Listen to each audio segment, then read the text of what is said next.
Se spune că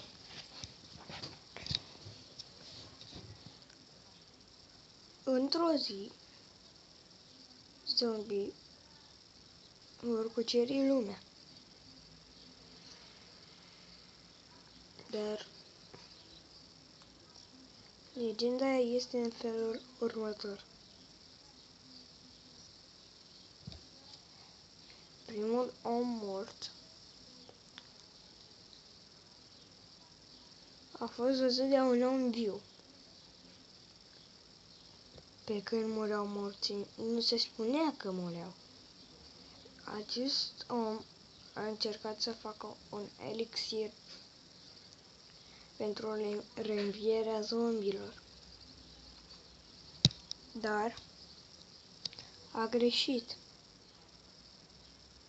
Și jumate din morți s-a transformat în zombi.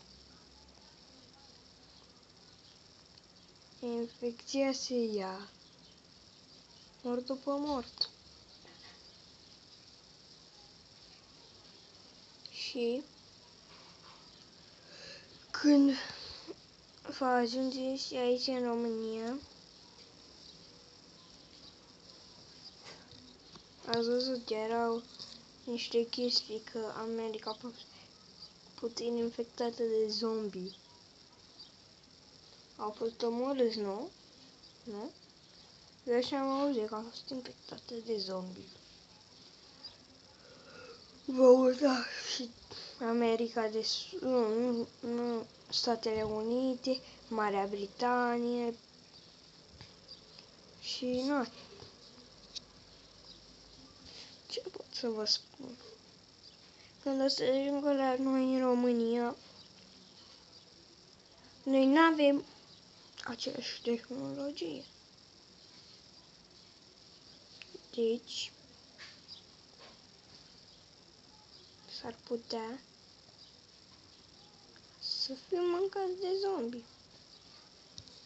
Dar, cu puțină minte și fără frică ne putem aduna forțele împreună cu SWAT-ul, cu America și cu astea, să îi distrugem.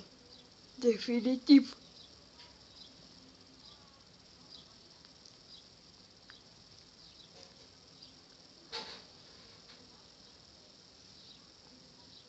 Cam atât cu acest mit.